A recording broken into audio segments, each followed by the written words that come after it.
fuel, give me fire, give me that which I desire.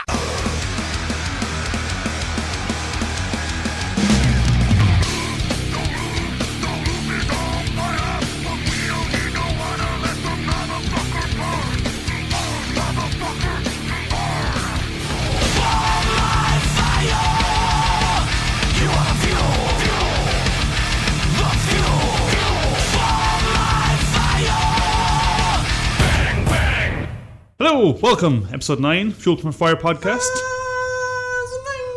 We're nearly in double digits, man. I mean, it's good to, yeah. Episode 9, I nearly forgot about it because episode 8 was on my little small cards, not my notebook, because I was going to style, which I'm going to talk about afterwards. The soil gig, the infamous soil gig. So yes, I'm Tom, obviously. You know, the Irish one always starts everything off. I'm here with Teo. Hello. Danny's here with me too. Danny's here as well. Hello, Danny. She's waving at us currently. Yeah, I'm here. I'm still alive. Girlboy goth tattooing. Still here. Still loving it. Still tattooing? I hope so. No, it is. It has been somewhat. We're in quiet season for tattooing at the moment, which is always the. I've seen your massive discount for I know, it's gone day well, sessions. though. I tell you what. I genuinely, obviously, partially selfishly for me to obviously make some kind of income, but it is a big discount for the day sessions because the reality is like. I actually have had quite a few, because I've booked half the month now already. That's gone. good. So half the month's gone. So if you want a cheap day session, you need to get hold of me. Yeah. And if anyone listening to this and it's in December, you need to message me. And hopefully I'll have some days left. But a lot of obviously a lot of my returning clients that I'm doing big projects on are all very grateful for it, because it's a big discount, 50%. But then also like some other people, but a bunch of people that got a hold of me have all said thank you. Because I think sometimes, like especially recently with this economy, like, I mean, I'm not going to get into tattoo law too heavily because otherwise that could go on for a Different while. podcast. But like, I do feel like, especially maybe a little bit in the modern tattoo industry, definitely in Bristol, like, I think tattooists are underappreciating just how little money people have sometimes. Yeah. Like, and this whole idea that people should just like pay out. Like my day sessions are $350, like a full price, and I always try and keep my rate there because I don't like charging too much for them. Like I do have a bit of let's call it a working class attitude about tattooing. I guess you've been on the other side of it too before you started tattooing. Yeah, that's what I mean. Like, I've been broke and wanting tattoos and blah blah blah. And I get that there's this whole thing that goes around the industry of like, cheap tattoos aren't good and good tattoos aren't cheap and blah blah blah. And I do think I should be paid for my time, but I don't think that, and especially more and more with people's wallets getting like shrunk more and more. Yeah. Like I don't want to see good tattooing becoming like an elitist thing that only like upper middle class and like upper class people can afford to get tattoos. Do you know what I mean? Like, absolutely. I definitely be brutally and very classily honest about it. I definitely don't want my client base being that either. So because they're all fucking annoying. Because some of the most fucking annoying clients I have are all like kind of upper middle class people because they tend to be the most whingy, whiny, finicky ones. So yeah. So it's good though. No, to be fair, I've still got decent bookings and stuff, and I'm very grateful to all my clients. So what's your price now? 125 for a day? 175 for a day in December. And then if you're a returning, I should have sent out all the little Instagram things, but if you're a returning client of mine, I'm also doing a 10% off in January. So if you are a client of mine already, you get a 10% discount for any tattooing in January as a thank you. Very good. For supporting me over the year. Because it's been a good year for me, I'm not going to lie. It's been solid. I'm not rolling in money and fucking all this, that and the other, but the fact that I can work 4 days a week and support myself doing a job that I've always wanted to do since I was 12 years old, sometimes it's good to take a bit of a step back and be like, oh shit, I am actually doing... You're doing all right. Doing all right. And I'm living a life that I kind of want to live in that respect, so it's good to pat it's not that long ago you were at a hotel in Manchester. Exactly. Well, a really weird hotel as well. It's like converted office space. It was really odd.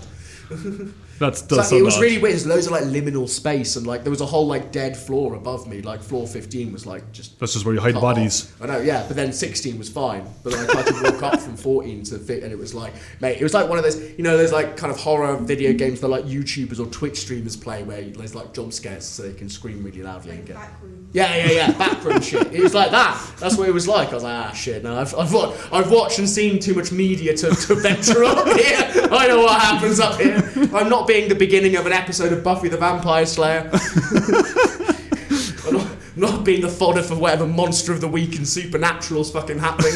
Not happening to me. That you just happen to have the book ready to go. Yeah. No, it's run, motherfucker. Yeah. That's a Sidetrack. I'm glad tattoo's going well. What about you though, Tom? Sorry, I feel like I just gassed on there, right? What about you? How have you been? Good. It's all part of the discussion, isn't it? Yeah, I'm good. Just came back from York on our York? Yeah, went up to celebrate first year wedding anniversary. So very fancy. Married and shit. I know, right? I do have a black ring though, so that's pretty cool. It has a guitar string in it. It's metal. Ring, right? Yeah, I was up there and found a kick-ass bar. It's called Valhalla. I don't know if you've ever been to York, but it's a Viking metal bar. I think York's one of those places I've been through. It's a good place, good spot. Where is York? Northeast England, funnily enough. The desolate north. Scandinavia. As I say that, as a literal dyed-in-the-wall blood southerner. Everything past Bristol might as well be Scotland. It's funny the divide when you ask people about I know. split in the country. I always remember that bit. Was it in Lock Stock when they hire the northern gangsters and it's the same way? I hate these fucking northern monkeys. I hate these fucking southern fairies. It's like absolutely hate each other. It's a badass bar though. It's Valhalla, yeah. Yeah, you walk in. They obviously sell mead there. They got their own Odin's beard, I think it's called, as an untapped beer. And there's like Viking shields up in the bar and stuff, and skulls everywhere, and dark gothic kind of building, and nice, it's badass. Highly recommend anyone going to York, go to Valhalla. It's really cool. Hold on now, pretty good really. It's cool. Wedding anniversary. Was it nice? It was very good. Yeah, it was very good. Very good. Yeah. So we went out for meals and we went to the Viking Centre because obviously you have to do that in New York. Is your partner into Vikings then? Not so much. Our wedding anniversary, darling. Guess what we're doing? Vikings, everything. Vikings and craft beer. Is that just are you having another wedding anniversary? The stuff that maybe they want to do. Probably, yeah. Okay, good. Well, I think she enjoyed it. I hope she enjoyed it. Oh dear. That's why I've become Tom's marriage therapist on the podcast. Really low. No, that sounds well. Yeah, it was good. It was good. We're in the Gryphon, as we always are. In the Gryphon. Day late, because there was a gig on last night, which unfortunately I missed. I missed as well, yeah. Yeah, that was a shame. I actually wanted to go to that one, but work, so that was a problem. Yeah. So in the Gryphon, you seem to have a nice looking beverage in front of you. I do. So I've grabbed one of the, because I've got work tomorrow now, because it's obviously we're recording a day late, so I've got a pint of the New Zealand table beer, so one of the left-handed giant ones. Obviously, we've talked about them before. Left-handed giant always a good crack, but it's only like it's nice. It's a really nice tasting beer. It's only like 3.5. Yep. So it's like nice easy drinking beer. Easy to drink session beer. So I'm not going to get, which we'll come on to later. The cans of the stuff I was drinking the last time we recorded the podcast, which got me in trouble. We'll talk about it a bit. We'll get onto that soon. So no, it's really nice. What about you? I've got a beer called Less Cowbell, which is a fantastic name. It's by Fell Brewery. It's 5.5% and $6.50 a pint, which isn't too bad in today's modern economy. Mine's like 5.30. So I'm getting double the percentage of beer basically. There you go. Yeah. It's double dry hop pale, which is quite nice. It's got strata hops, which gives a kind of passion fruit, kind of mild taste. Yeah. It's not too bitter. It's very nice. See, every time, Danny, I just feel like an idiot because, I just go, my beer tastes nice, and then this happens, and I'm just sat there going, oh. When did you have time to look that up? When I was waiting for you, even though you were here, I thought you were not here yet, and I was doing my research. It's good. It's a kind of orangey kind of light amber colour, I would say. Yeah. Easy drinking, kind of sweet-ish, but not too sweet. It's overall pretty good, I would say. That's cool. It's from Fell Brewery, who are based in Cumbria, apparently. Never had them before. So, yeah. Fair enough. Yeah. So, what have you been doing? What have you been listening to? It's been work, and that's pretty much it, really. I mean, apart from, I guess, what we're going to get onto about the one gig that I kind of ended up at for some unbeknownst reason. But no, it's been a bit quiet for me. Likewise, actually. Obviously, gigs have kind of settled down a bit now in Bristol. There's not as many. December's looking very quiet. December's looking quiet because it's just that time of year. Do you know what I mean? Like events and club nights are different because that's what people want to go out and party, etc. Right? Yeah. But band stuff's a bit more, a gig's different from that. So like, and it's a bit of an ask, it's really fucking cold, come here and freeze your ass off in a venue, music. Well, you wouldn't do that in the Gryphon even this time of year, because if there's enough people upstairs, it's really nice and warm.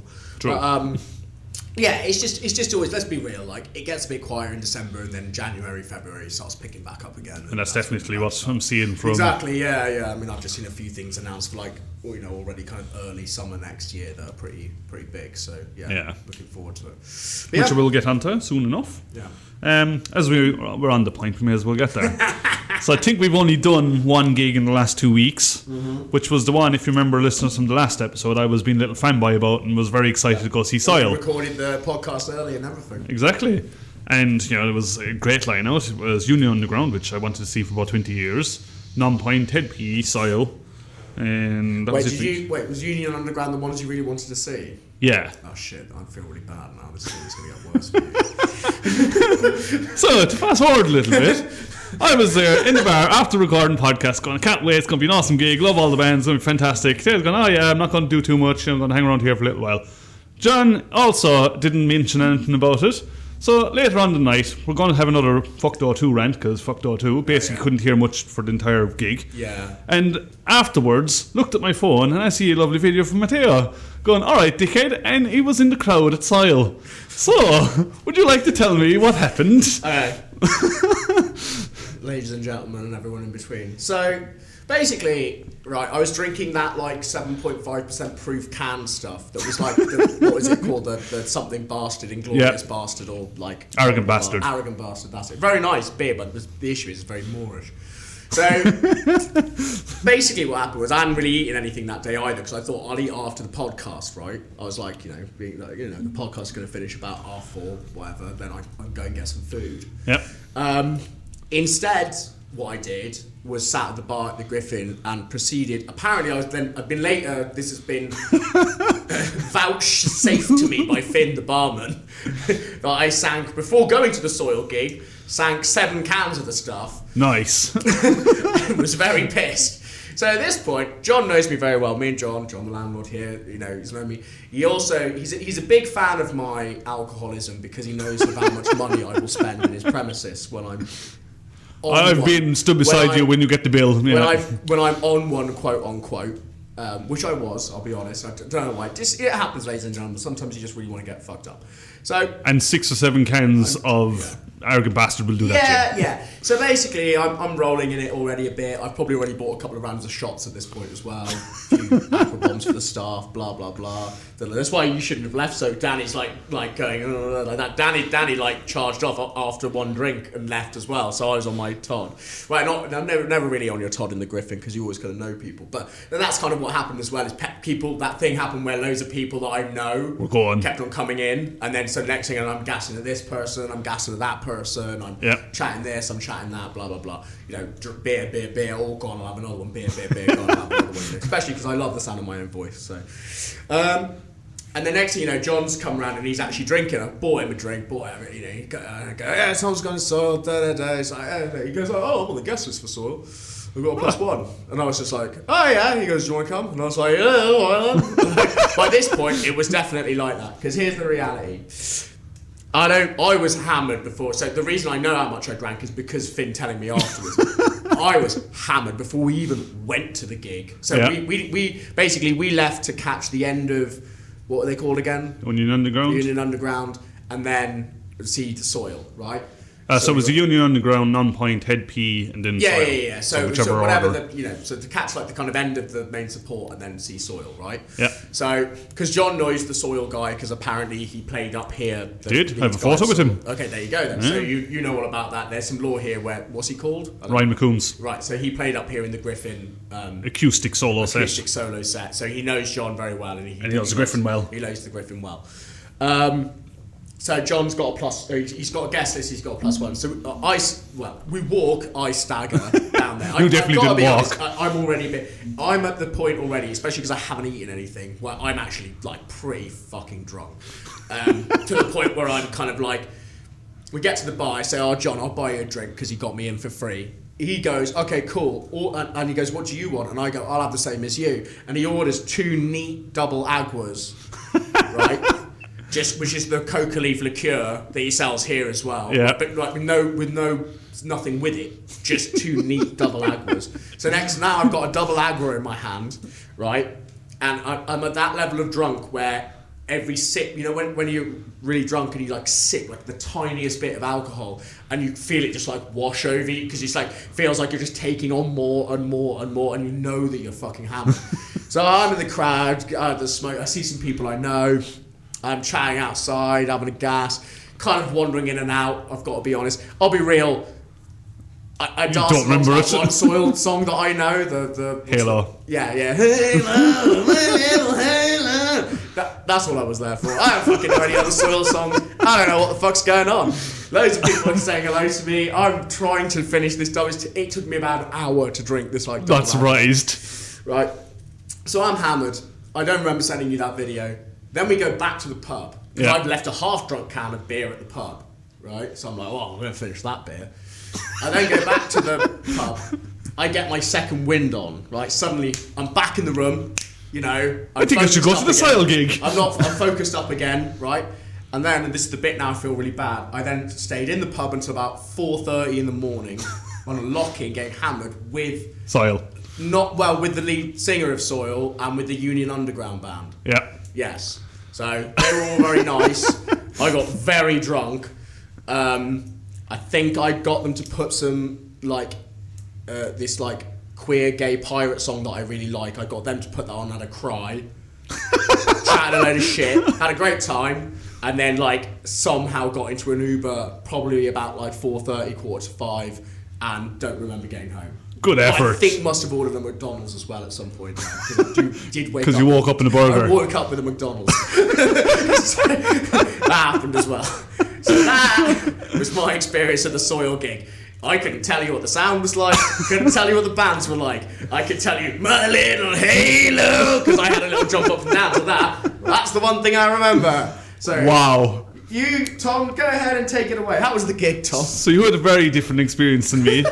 To fill everyone else in, I was just getting these random updates later on at night going, I'm in a lock-in now. Oh, the bands are here. Oh, we're having a great time. We're friends now. Dude! Why didn't you come out? That was me trying to invite you out. That is true. I was already at home at that stage. Oh, for fuck's sake. You should have come back to the Gryphon afterwards. Yeah, I don't know why I didn't. Why didn't you? I don't know, actually. Fool of a took.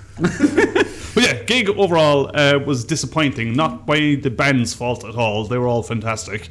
Just again, fucked out too. So you couldn't basically hear anything.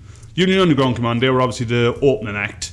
They were the only ones you could hear because it was like the sound guy didn't care, so you could actually kind of hear him a little bit. I was like, oh, that's good. Non-Point came out. They had some serious energy, loads of beans, everything else. I think what happened, and it was the same for Head PE, was the guitars weren't amped. So, weren't mic'd, I mean. They were amped, obviously, because it'd be weird playing electric guitar without an amp. They weren't mic'd. So you could basically hear the half stack or the full stack on the stage, but not going around the sound. PA system. Exactly. Yeah. Right, okay, that's fucked, yeah. Oh yeah, so you basically hear the drums and vocals. It instantly waters down the sound, doesn't it? It waters down because suddenly the guitar's having to fill a lot of space. Exactly. The bass is having to fill a lot of space.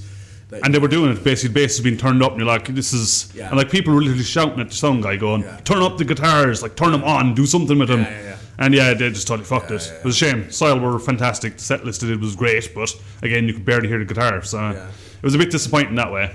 Yeah. And as I said, fuck O2, you know. Yeah, fuck the O2. I did come out with 2 t-shirts, so 35 quid a pop, so, you know. 35 quid plus £70, 2 t-shirts. Yeah, it's quite a lot. Fucking laugh, man. Jesus. Yeah. And I feel bad because you want to support the bands, but like at the same time, you see prices like that, and I'm just there going, cool. I will wait until after the tour's finished and you're selling stuff on your merch shop for cheap. And you'll actually get the full amount of that money, rather than O2 taking 50% of it.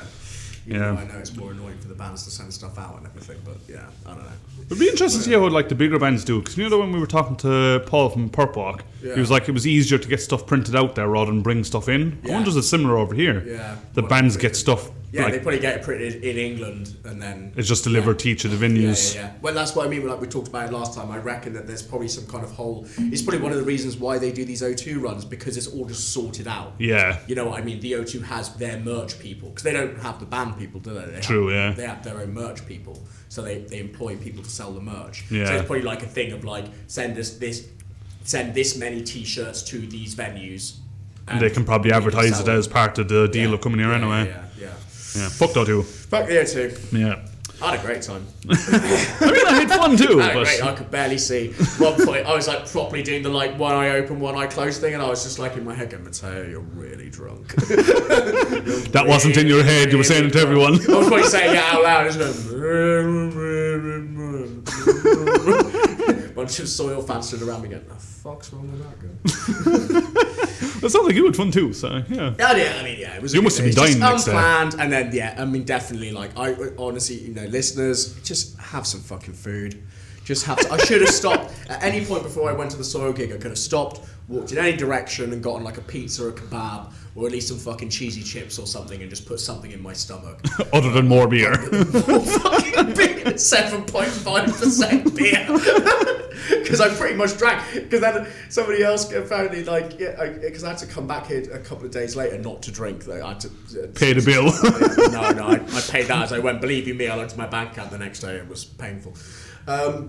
But yeah, Finn was like, oh yeah, we're just out of that stuff like completely. Like because I pretty much like smashed like 2/3 of a crate of the entire thing in one night. And it was just like, so listeners, when we were saying that it goes down really well as good beer to drink, yep, it did. Very much does the job before it get bad. Yeah, and the thing is, there's £8 a can, but £8 a can nowadays is basically something that you know is going to get you drunk. Like I'll pay the extra money if I know that it's going to get me fucked up. If that's your intention, yeah, absolutely.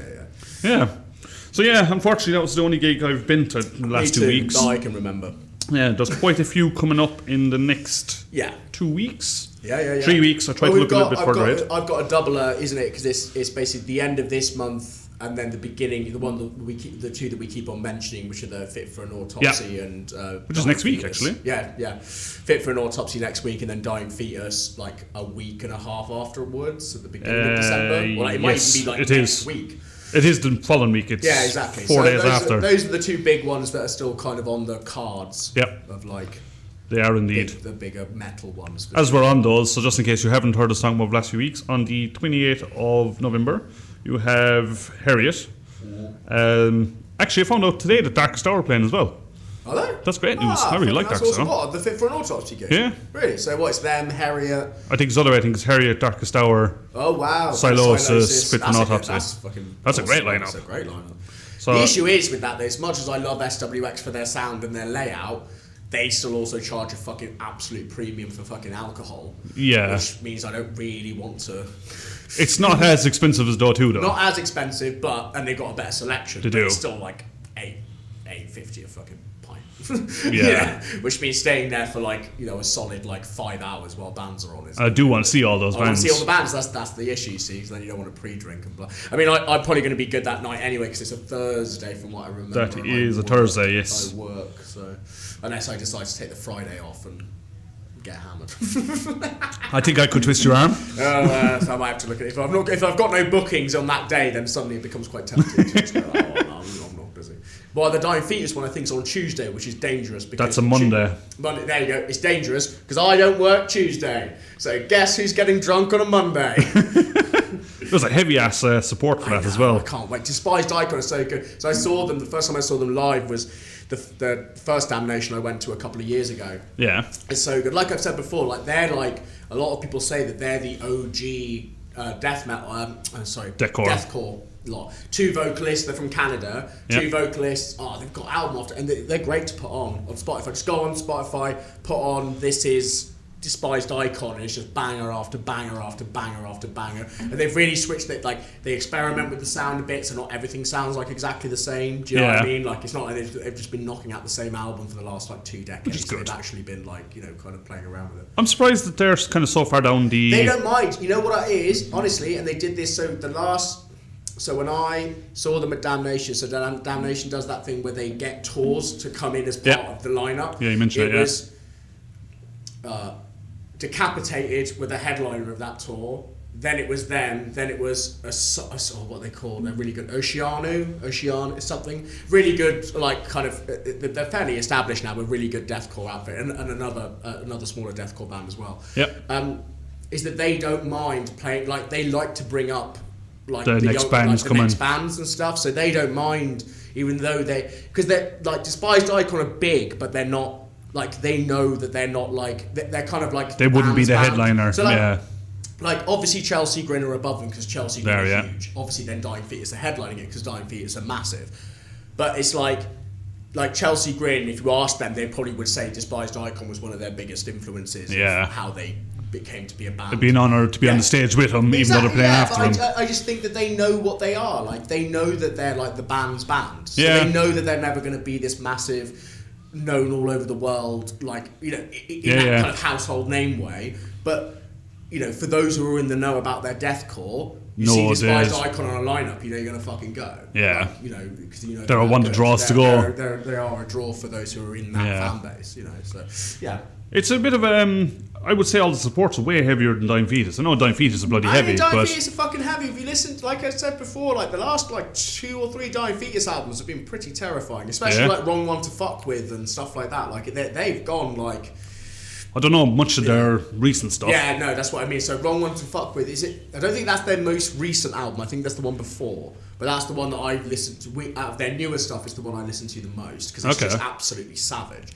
I mean, I think we even talked about this the first time we started talking about this gig on the podcast. Like, Dying Fetus are weird because in theory they're like an extreme kind of death metal band. Yeah. But if you think about it, like they've always been way more kind of deathcore crunchy than like a lot of other people in that outfit. Yeah. So it makes sense.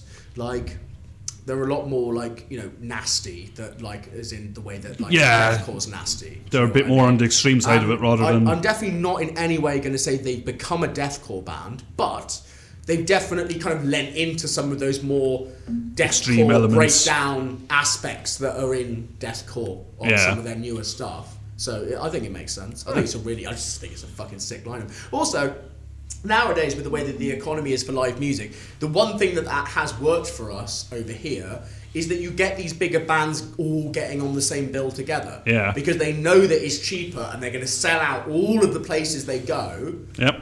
If they all just tour together, rather than all just trying to do their own separate headline tours where they're playing like maybe the same venues sometimes and not selling them out. Yeah. So like Fit for an Autopsy, like the last time we saw them, they were the main support for Thy Art Is Murder. Yep. You know, so you know what I mean. Yeah, so yeah. it's like, And now they're headlining. But Silosis are there, which are also massive. Who could easily headline? Absolutely. You know, could headline in their own right. So, you know, it's that draw. You know, when you get two heavy hitting supports like Darkest Hour and Harriet, you know, and I'm looking forward to everyone else. It's gonna be awesome. I just think in a way that that's one of the silver linings of this whole kind of bad economy for live music is it's condensing it. These bigger tours kind of happen where you get these kind of crazy lineups, like, and therefore you don't mind paying 50 quid for the ticket because you're like, well, actually, and then the bands know they're going to sell out all the venues and they're going to actually see some returns on it, and it's going to be worthwhile coming to the UK and Europe because nowadays it's expensive to come over here. I mean, the likes of Anthrax didn't tour the UK recently because the cost of touring here. Yeah.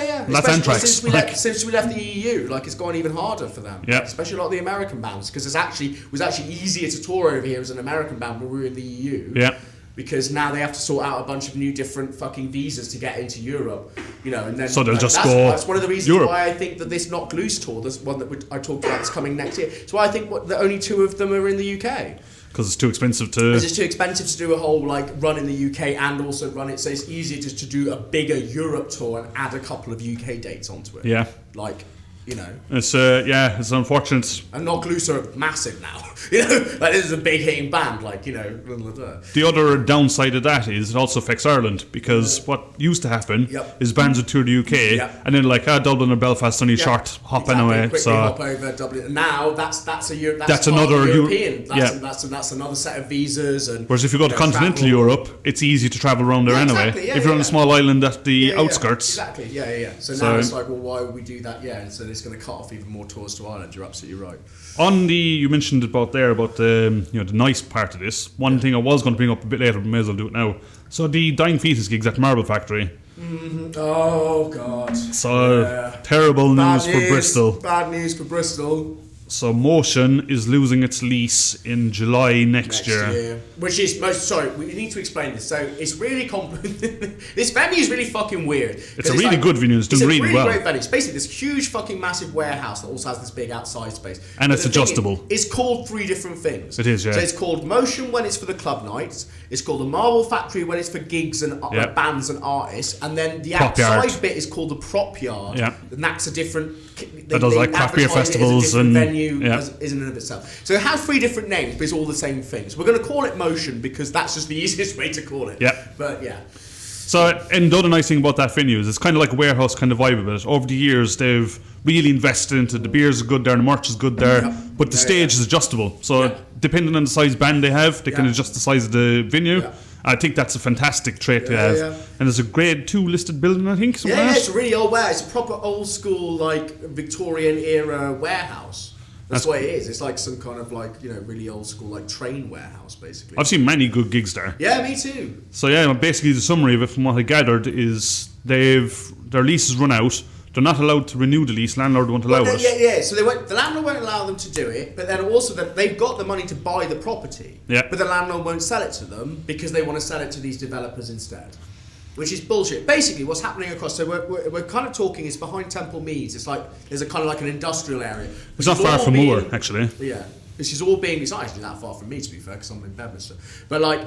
It's basically behind Temple Meads, and it's basically, it used to be more like the industrial area of Bristol. There still is a lot of warehouses and stuff there, but now it's all being redeveloped. And basically, one of the reasons that they don't want to sell it is because they obviously want to sell it to these developers because they're building this fucking student complex, like village. It's not just like a few flats. It's like they want to do the same thing they've done behind the rest of Temple Meads, like these big blocks of luxury flats that all have shops underneath them where they all look the fucking same and they've got trees planted in specific areas. It annoys me students get all those kind of accommodations. Well, apparently this one is specifically, to be fair, the other luxury flats are just luxury flats and business things. This one is specifically for students, apparently. That's what it is. So they're building this big student village. That's what they want, yeah, it's shit. I'm surprised the council are like... Well, there are petitions going around, so that there is a potential here for a bit of fight back. Right, there is a potential here that if enough pressure gets put on the council, potentially they could say to the owners, you need to keep this as a music event. Like you can't turn it into. Can't just turn it into like knock it. Because what are they going to do? Incorporate the warehouse into. That's the annoying thing these developers will do is they'll somehow just like incorporate. I'm doing air quotes again. Incorporate the warehouse into like the luxury flats. Yeah. And then you have a venue that's... So then they get around the whole grade 2 listed building thing by not touching it, basically, and just having it there. But it's really shit because they've got the money to buy the venue, so they could buy the venue, but they just won't sell it to them. Yeah, that's quite poor. As I said, I'm quite surprised the council. On one hand, they're kind of saying, grassroots venues is amazing, you need to support the local, etc. And then on the other hand, they're kind of going, whatever, not our problem. Well, that's the new Labour thing, isn't it? Like, so that just came out as well. That apparently they're going to make all the big arena ticket sales, they have to put a certain amount of money back into grassroots music venues. Oh, that's good. Which is great. Yeah. No, it's a great little policy, but the issue is, if you twin that with what we talked about in the last one, where you said about the taxes going up, it actually does fuck all. Like, if you think about it, because they have to make about 7 million. You've taken money from John to pay Paul. Well, yeah. Literally what you've done. You've just gone like, right, okay, well, we're going to knock, these taxes are all going to go up, so all these music venues are going to get hammered with taxes. Oh, but we're going to get like a bit of tax off the big stadium venues and give it back to you. It'll go straight back into the government. Exactly. The fuck? Yeah. It's just, if motion if there's any kind of motion stuff, we're going to keep you updated about this, because if there's any kind of motion stuff, I'm going to get on it. Yeah, I think we're going to promote that. I'll send a letter, I'll do an email, whatever it takes. But like this has to like. Listeners, get on the Motion website, get the newsletter. Get the news, especially if you're a local Bristol person. Like, this place can't go. No. Like, they just had a really awesome queer, like a big, the bitch please, like queer fucking dark, like great, like fucking DJ night. Yeah. There Saturdays. Amazing. Loads of my friends went. Some of my friends, one of my partners dances for Shade Cartel. He's like they were doing like the dancing on stage and stuff, but it's like, awesome. it's like great, and everyone goes. I've been to a few club nights there. It's great. Yep. Go there. There's loads of people. Big way. They literally put on lots of different stuff. It's not just gigs. Loads. It's metal, indie, punk, craft beer festivals. Craft beer festivals. They have loads of like stuff like that. They do. They have like more like what would you call it? Where like people have booths and stuff. Like a Comic-Con or something. Yeah. But they don't actually do Comic-Cons, but you know what I mean? Like things like that. Yeah. Exhibitions and stuff. Exhibition, yeah. They do loads of shit there. And it's great. And especially in the summer, like that whole outside area, the prop yard bit, they've got all the tables, they've got this. Yeah. It's great. It's right next to the river. It's like, And it's got character. It's just got an interesting it's building. It's fucking awesome. It's fun to go to. And I really don't want to see it go. Yeah. I've had a few interesting stories in there. Yeah, one of them, we went to see the Beards, myself and one of my friends. Have you ever heard of the Beards? No. Oh, I've heard of them, yeah. They're a band all about beards. Yeah, It's simple. And they were playing there. Literally every song is about a beard, having a beard, and how awesome it is to have a beard. And I was like, I agree. I don't know if that's still a thing. You need to check it out. Anyway, we were in there, and it was one of the early times there was a gig on Emotion. And this is before they kind of put a bit more money into it and made it what it is currently. Yeah. And you literally walk in, and all it said at the bar was lager, cider. Nice, And you're like, nice. I don't even know what we're getting. It turned out it was Stella or Thatcher's Gold. Nice. In And you're cans. like, in cans, obviously, yeah. So we got absolutely smashed on Stella. No, it's great. Like you said, it's a great venue with really great character, and I really like it. I need to do a bit of a time check. Are we doing okay? Okay, we're good. We can go through a few more gigs. One's coming up in Gryphon, Mighty Gryphon, on this Friday. I'll put up the socials again so you won't miss out on it. We have Gorgon Christ, which are sludge grind. Now, I had to look up what sludge grind was. So, Makes perfect sense to me. does it? Yeah. Go on, hit me what you think it is. Fucking sludgy grindcore. Might be.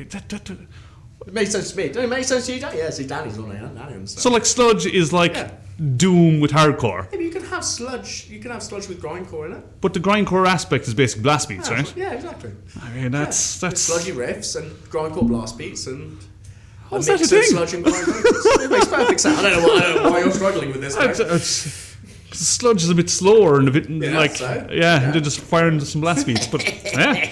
Anyway, support is Black Shape, which is just straight up sludge and there's grind stuff going on, and I want to say Scroll. None of this grind stuff going on. How dare you. Scroll, I want to say there. It's a What? weird. You want to try saying that again? Scroll. Scroll. SHRYKULL.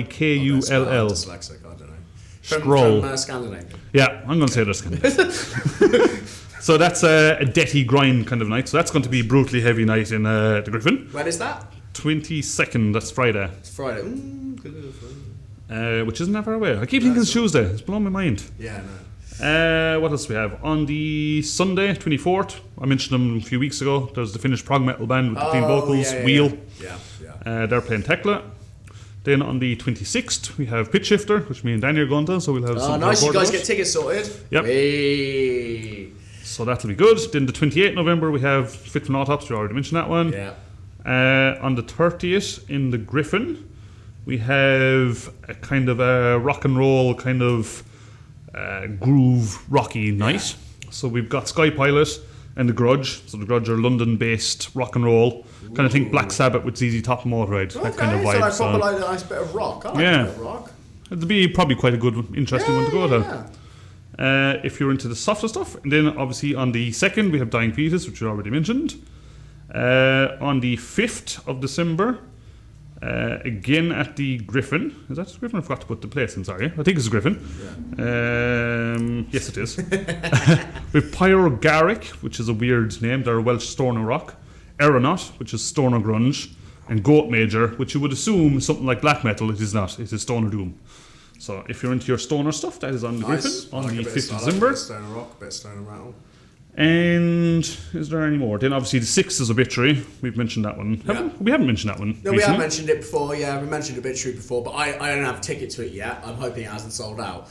I don't think it has. I keep on looking at my money and then looking at the gig and then looking at my money and looking at the gig and going like, right, okay, just hold on a little bit, like just because it's another like 30, 35 pound one because it's SWX, isn't it? It is, so, it's a really good lineup as well. Sadist as well. Yeah, really good lineup, really good lineup. They just supported Sepultura on their final tour in London. Yeah, I saw a mate of mine went to that. He sent me some videos. It looks amazing. Did you see that Andreas has turned around and asked the Cavalier brothers if for the final show they come out and just jam, not just do Sepultura, but just jam. Just jam and just go. I don't think Cavalier has responded yet. That'd be fucking badass. They might have behind closed doors. Maybe, I've always said that they'd end up somehow back doing at least one last thing. It'd be nice for the very last one if Max was there. Yeah, like it would be pretty badass. They've got to. So yeah, that was apparently really good tour. Yeah. The Victory support one. Yeah. Because it was in Hit Dublin as well, that one. Yeah. And I had a few friends go to that, and they said it was excellent. Yeah. I did have one which I think I forgot to write down. Maybe it was one that's. Are we coming talking about gigs that are coming up, the ones that have just been announced for next year as well? up. We can go on to that. Yeah. I think I was just looking more at the Okay, yeah, the more local what ones. was happening Because currently. I've got one that's literally just popped up today for next year. Oh, I've got a good one on the 30th of November, which is just after this gets released, I think. Yeah. Again, I'll put it up in the socials. It's Embrace the Chaos. It's an all-day at Moore. Yeah. Looks really good. Where It's are not they playing? Moore. Oh shit, yeah, more. Well, I'm just about to, yeah. So it's all-day event called Embrace the Chaos, and they've got 1, 2, 3, 4, 5, 6, 7, 8, 9, 10, 11 bands playing. Nice. So it's All all different there. styles. Yeah, It's yeah. new metal, metalcore, Okay, black yeah. metal. Well, I'm about to bring up another more brewery one. Yeah? It's for next year. Yeah, it's another all day as well.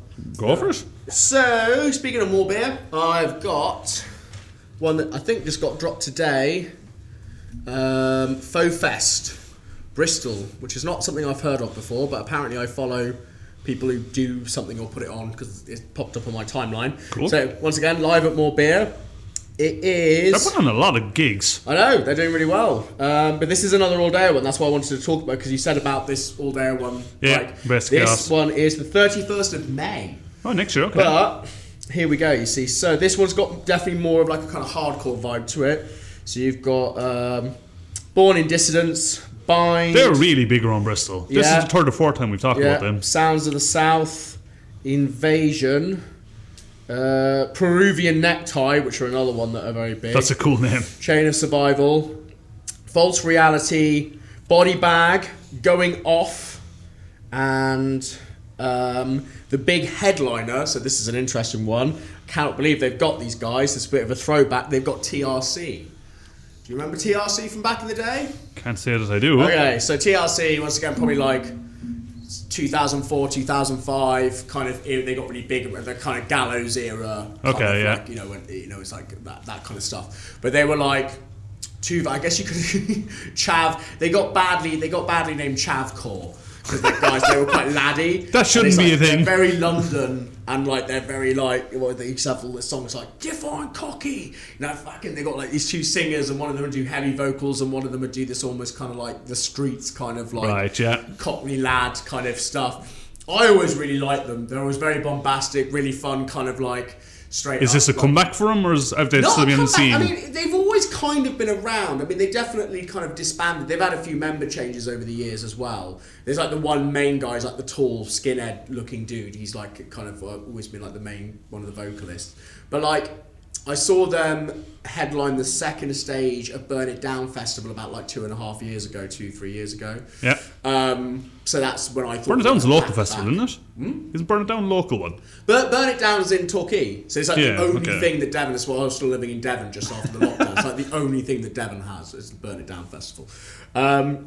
But yeah, so like they're a lot of fun. They're really silly, like they're very bombastic. A lot of really fun, just kind of beat down hardcore stuff with this Okay. kind of like. But it's just funny, like they're still quite a big draw, especially for a certain era of Yeah. hardcore fans. Like so the fact that they've managed to get them as the headline is quite interesting. That's pretty cool. So, yeah. That dropped today. That dropped today, but yeah, 31st of May by the looks of things. Any idea of cost of tickets? I don't know if they've got a ticket. Moore normally aren't that expensive. I think their Embrace the Chaos one is 10 or 12 quid or something like that. I'm not seeing a ticket price yet, but I'm guessing they've just announced it. Apparently, though, vegan food, vegan beer, merch village, doors at 1 p.m. Tickets 20 quid. Oh, there you go. Fucking hell, that's That's for an not all bad day. for an It's all for an all day. day, especially it starts at like 1. It's similar thing, so what you're looking at 1, 2, 3, 4, 5, 6, 7, 8, 9, 10, 11 bands. Yeah, so the same thing again. It's good. So starts about 1, probably finishes about 10, 10:30, I'd imagine. And they do great beer. I love Moore beer. It's great. Yeah. So it'd be good to be them. Some good food. I'm looking forward to going. I've seen a few gigs there, but I'm looking forward to actually. I still haven't been. No? I still haven't been. Yeah. Maybe we do the Embrace the Chaos one. Yeah. Definitely. Yeah, it's an all day. We can at least go for a while. Yeah. In bigger announcements, as we kind of do that section every week. Yeah.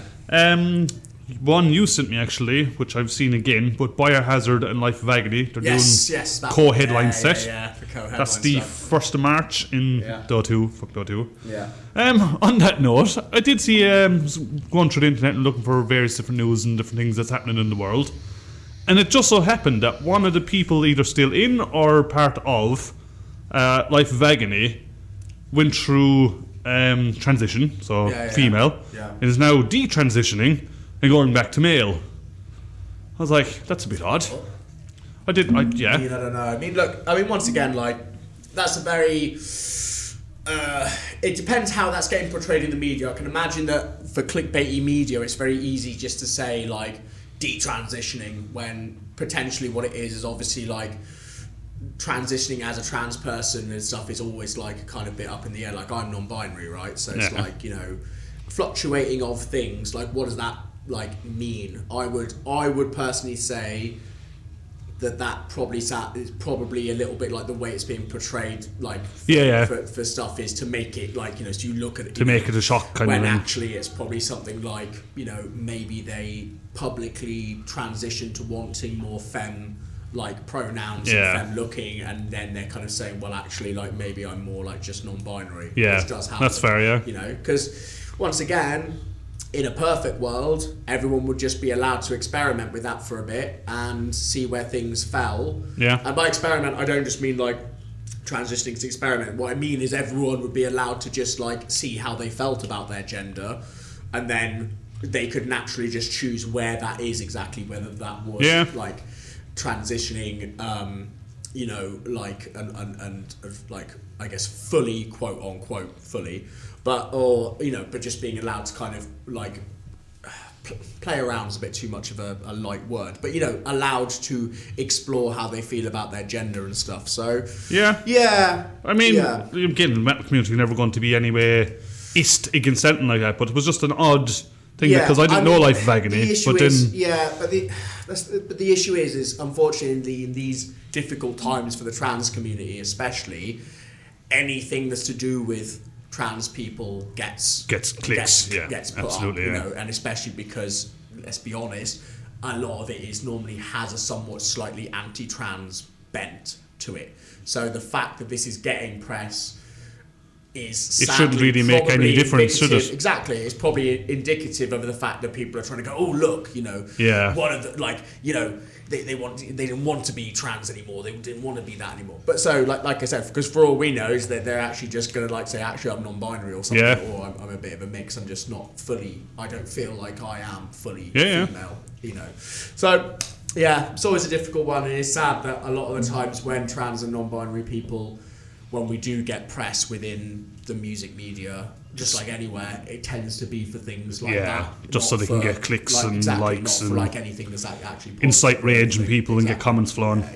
But anyway, that was a side point. It was just something that I saw that I was like, that's a bit unusual. I think I'd seen something about that as well, to be honest, pop up. I think I'd seen something about that, I think you said you were interested in that gig, right? Biohazard and Life of Agony. Agony. 100%. I love Biohazard. You know, Biohazard proper, like, you know, and Life of Agony. They did a secret after slot at Bloodstock in 23. Oh, wow. Because I was walking along, I was like, hang on a second. I recognise him. They're great, proper, like, old school, you know, like the proper old school guys, you know, doing their thing, you know, so, you know, and I've been a Biohazard fan. Funny enough, I remember one of the first times I was actually introduced to the guy from Biohazard was when he used to be in that prison show. Was that really weird prison show HBO used to do? No. Fuck, what was it called? Really weird one where they get put in a special prison and stuff, and it's like, Prison Break. No. This one was really dark, and I remember I watched it way too young. Like, I started watching it when I was quite young, and it's like full of just like horrific assault and like violence. Scarred you for life every day. But he's in put it. You off violence, though, right? He's in it as one of the death row inmates. So the big, you know, the big lead singer from Biohazard is like massive. Yeah. He's in it as like a death row inmate. Yeah. I guess it put you off violence, right? You didn't go out and start beating up smackheads. You know, especially. That's how you learn that lesson. It's going to bug me now. What the fuck was that show called? I have no idea. Oz. That was it. Oz. yeah. Oz. Yeah. Yeah, that was it. Yeah, really like. Didn't that have something to do with the tattoos in his back or something? Was Way Out or something? Or was that Prison No, Break? that's Prison Break. Yeah, that's fucking like This was not like some fun like sequential like look this special. This was just like this is what the prison's like. This is what prison's like. Oh look, this guy's getting sexually assaulted. This guy's getting with a knife. This guy, exactly. This guy's getting beheaded with a machete. This guy's been burned alive in his cell. This guy. It was just like horrific every other episode. So listeners don't watch that. Sounds terrible. Other big ones we've got. An odd one I came across. Do you ever hear of a band called Obscura? Yeah, I've heard the name. So they were a band that going back years ago, I always remember being quite low down in the bill and kind of thing. Okay. And now they're doing a full-on European tour. And it's not just UK plus like 1 or 2 shows. Like it is a 50, 60 show European tour. Okay. So they're the headline, which is, for those who don't know, they're like technical debt. Sport with Rings of Saturn, which again is none of those Rings names. Of Saturn. Okay. Them I know more of. And Gorod, which I've never heard of. No. But I was quite surprised to kind of see that come up as a... Maybe they've quietly blown up while we haven't been paying any attention, and they've got quite possibly. Like for all we know, like maybe they just had that thing where they've like dropped an album or something and it's gone really well. Suddenly for them. people are going, we like this band now. Yeah. So that's February next year, 18th. You a Sabaton fan? I know in one of the early episodes we took the piss out of Sabaton.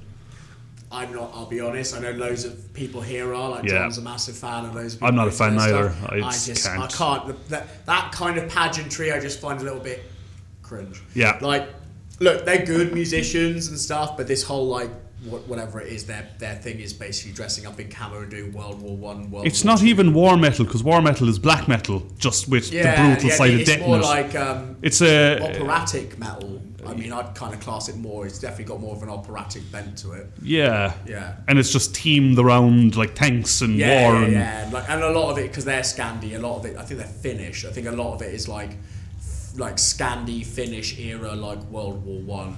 Yeah, I'm not a fan. Yeah, a lot of my friends are, and I get a lot of shit for not liking them. They seem to really do have like a really big following, and they just look. Do I mind them if they come on? No. Do I think they're good musicians? Yes. Am I going to go see them? Probably not. At 85 quid a ticket? No, thank you. No, thank you. I said this to one of my friends as well. He was looking to buy tickets, and I was like, maybe I'll get into them, and when people have stopped liking them, and then they're not cool anymore. He's like, yeah, that was like 10 years ago. I was like, yeah, will I go fair. If I'm drunk and John has a free guest list? Yes. Will that, I however, any of it? No. I mean, that might be a good thing. You might come back with a t-shirt kind of going, they were amazing. No. Not playing Bristol. It's London, Manchester, and Nottingham. They don't, I think that they're actually a little annoyingly with the space that we've got here. Maybe SWX, but I actually think they're a little bit too big. I think so. They are. All jokes aside, listeners, they are actually a really big band. So. The only place they could possibly do if they were doing a UK tour would be Cardiff. Cardiff. Yeah, be down. That would be the one down this neck of the woods. One that is probably up your alley, because I remember us talking about them before. Pigs. I saw they just announced a tour, didn't they? Yeah. I don't mind them. I've ended up seeing them twice. Pigs. Was it you just said the story that it's because they saw... I heard that from somebody else. Yeah. They used to drive, they used to have to drive to work past all these pig farms. That's why they call the band that. Do they go by Pig 7 or do they go Pigs? They do on Instagram and stuff. I personally, as I said before in the last episode, we talked about these guys. If you're going to call your band something, I'm going to call that band the thing that you called it, which means I'm calling your band Pigs. And not Pigs times 7. If you don't want, you should have called your band Pigs times 7 if that's what you wanted your band to be called. Yeah. So they're playing SWX on 5th of April next year. Yeah, I mean, I'm tempted. I like them, but I'm not like their biggest fan. What style are they? What style are they? It's like stoner, doomy, like experiment. They do quite a lot of things. It's like kind of doomy, stoner, a bit sludgy, but like with black metal elements in it. Like it's very it's quite out there. It's like it's loud as shit because I've seen them. I've seen them a couple of times at festivals. Yeah, I saw them at 2000 Trees once. Accidentally, or because you wanted to see them? No, I did go and watch them. Yeah, they were headlining the second stage. Okay. And I wasn't that fussed about the headline. I watched as much of the headline as I wanted to, so I just went and saw a bit of them. I like when that happens, when you kind of go, I've seen the headliners, I'm going to check out the other ones and go they are really good. They are really, really good. I'm not sure. It depends. You know what? That's one of the gigs where it depends what the rest of the lineup is. Yeah, I didn't see anything about the lineup. Because they've just announced them. They haven't announced the full lineup yet. So if they've got like one or two other really good bands that I want to see going with them, then it turns into a yes. If it's them and like 2 or 3 bands I'm never heard of about, or then it kind of gets a bit maybe not. But, I'm with you. Another one I came across that again I think was one we mentioned quite a while back when I was talking about the banjo metal band. And you mentioned Hasty Dixie. Yes, Hasty Dixie, yeah. They are playing the 12th of February in the Fleece. What, Hasty Dixie are? Yeah. Oh, I love them. That'd be a good night out. That's banjo metal as well, right? Yeah. But they got, so no drummer. It's just like 4 guys who play acoustic banjos and guitars and stuff. That's all it is. But they do metal covers? They do covers, So they do a lot, obviously they do a lot of AC/DC covers. But they've got a few of their own, they've got a few songs that they've written as well. I've heard good things about them. I saw them was at the O2. It's years ago, by the way, now. We're talking like over 10 years ago. I can't believe they're still going. But they're really fun. That'll be a fun night. Yeah. That'll be a fun night. You know what I've just remembered is I think they're actually playing before Christmas. I cannot remember for the life of me when it is. I should have looked it up earlier, but Electric Six are playing soon. Yeah, I spotted that. I was going to bring it up, but I didn't know if that was Electric Six. Electric Six are a great time. If you get a chance to go, I can't remember. They're either playing like end of November or December here in Bristol. It is, I can't remember where. Yeah, they're playing like the Fleece or something. Take you to the gay bar. But it's like they're so funny. Like I saw them. They had like this kind of extra long set of 2,000 trees, not last year, the year before, like in the middle of the day. Yeah. So they've obviously been given 45 minutes because it's Electric Six, but they're playing like the middle of the day rather than like the later slots. And it was just great. They're so fun. They're so good. Like live, they're so tight and they're so funny, and like the lead singer's genuinely hilarious. Like hilarious. He's just there going, "Hello, festival. This is song number 1. Song number 1." He's just like, and they start playing a song, loads of them, and they do. Obviously, they still play. By the way, let me just say this about Electric Six. That album, right? What's it called? Disco on Fire, or the one that Gaerea and Danger High Voltage is on. That whole album from start to finish absolutely bangs. I don't think I've ever listened to the whole album. It's brilliant. Dance Commander, Electric Demons in Love, you can listen to that album from start to finish. It's genuinely really good. And they kind of know that was always their biggest album. Like a lot of the stuff they play is from that album. They've got a load of other albums. They play some other songs. They're really good. But they're really tight. They're really funny. The lead singer's hilarious. He kept on calling 2,000 Trees Festival. Right? And then right at the end, he goes, right, 2,000 trees in the southwest of England, in the Cotswolds, like named it right down to like what area it's in, like out of nowhere. I was only messing with you. I knew where I was. I actually know exactly where I am. I like that a lot of times. Yeah, and they play around like they're one of those bands that's so tight they can play around on stage. Yeah, like they can fuck about and add extra bits in and groove here and. Around there and like actual proper musicians. Yeah, exactly. Yeah, no, they are, and they definitely are. So I'm not sure of the date on that. If you're listening to this, though, just quickly Google Electric Six tour and see, because I actually might go. I think I would do actually. I'd love to go see them again. They're a lot of fun. Funnily enough, when I was back in the band back in Ireland, when we were kind of youngsters and on the local rural spot, there wasn't really much metal around, to put it that way.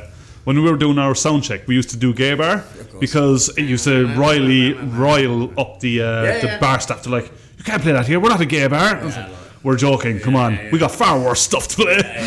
Exactly. So funny. Yeah, it's so funny how that, out of everything like in that song, because it was like the Bush, God, we're old, aren't we?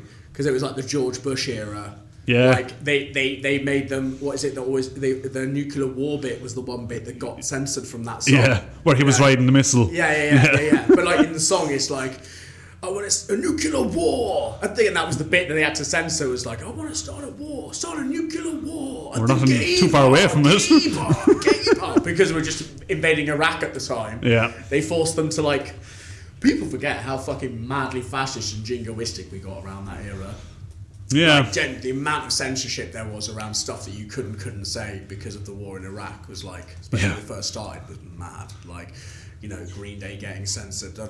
Shit, are we going to talk about Download? I just suddenly remembered. Okay. Sorry, I just suddenly I was mentioning Green Day. I was like, we're going to talk about Download. Yep, it's on the news list. Cool. Yeah. The only other big one, again, it's not a Bristol-based one, and I know I apologise at the time I do this because it's all right. No, but people, not every, people. Sometimes there's only a one-off UK show, and this one is one of them.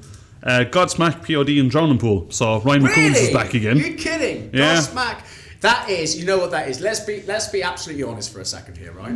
I owned every band that you just mentioned. I own their first album on CD. Right? Yeah, likewise. From that era. Yeah. But let's all be very honest. They died that when... tour is literally the cringe tour of nu metal. Still want to go, though. I mean, I kind of do as well. What was it, that song that Godsmack? Voodoo, I Stand Alone. Voodoo, voodoo. I don't know why. It's fucking bang. We had one of their songs at my wedding. Yeah, there you go. One of my scars. Underneath my scars. See? It's so cringe. It's like listening to Disturbed again. You're just like, yeah. Funny enough, that's exactly what I was listening to on the way up to York. We had like 2 hours of Disturbed, but my God. It's so cringe. I'm very happy.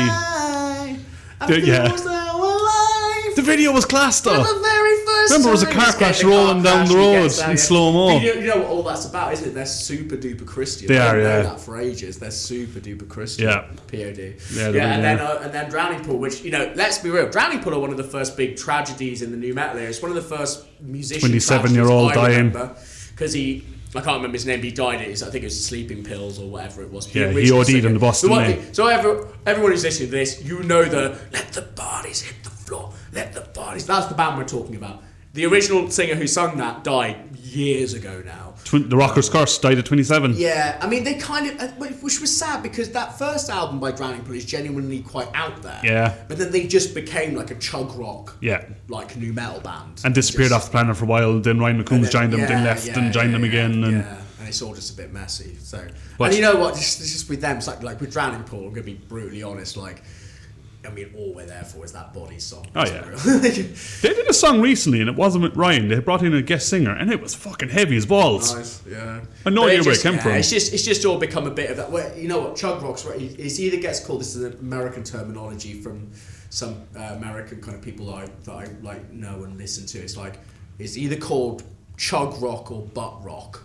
It's kind of like basically a slang term for like this not very great kind of nu metal. I was just going to say nu metal-ish. Nu metal-ish. So like Mudvayne, unfortunately, kind of went down that route. Yeah. There's a few bands that I used to really like that kind of definitely went down that. They had like these really out there first records, and then they just became... And even second records sometimes. Like Mudvayne's first 2 records are actually very out there. Yeah. But it was then after that they just became this more kind of radio friendly, cowboy kind of like Papa Roach. As much as I always have a soft spot for them as well. Again, the first 2 albums, very interesting, very creative. Then they became this kind of very straight up chunk rock or butt rock. You'd get it on American radio if you're on the freeways. Yeah. It doesn't matter. And by the way, it doesn't matter. Yeah, because it's all stuff that like even like really conservative southern right wing radio will happen. Yeah, you know what I mean. Like, you can have it at rallies and exhibitions and anyone. So, I mean, I'm looking forward to that, but it's only one UK date they're doing, which is in London, and it's on the 7th of April next year. I don't know, man. Once again, I'd have to see how I feel around a bit closer to the time. Like, it's a throwback one for sure. Oh, yeah. And I'm intrigued, and part of me, the 12, 13-year-old in me is very much wanting to go. Oh my God, yeah! I know. The bodies hit the floor. But... the 35-year-old adult in me is like... fuck on London. Fuck London and fuck the exit. So, I'm not sure if I could be bothered. Is the Hammersmith in London though too? Or is that a different venue? I think it might be an O2, now. That's a shame. It's Apollo Hammersmith, but I don't know. Yeah, I can't remember. I've been there once this year again as well. I can't actually remember. It might not be an O2 one. So also, was the Hammersmith the one where they had the issue with the crowd where someone got trampled on in the queue because security being pinned a hole? I don't know. That happened recently. I don't know. It mustn't be Hammersmith because they would probably close it. But anyway, yeah, I'm probably going to get a ticket for that because throwback. Well, I tell you what. Let me know how much they are. Yeah, will do. Let me know how much they are. They're going to try and charge me £80 to go see. I mean, Godsmack had to cancel their South American tour because they didn't sell enough tickets.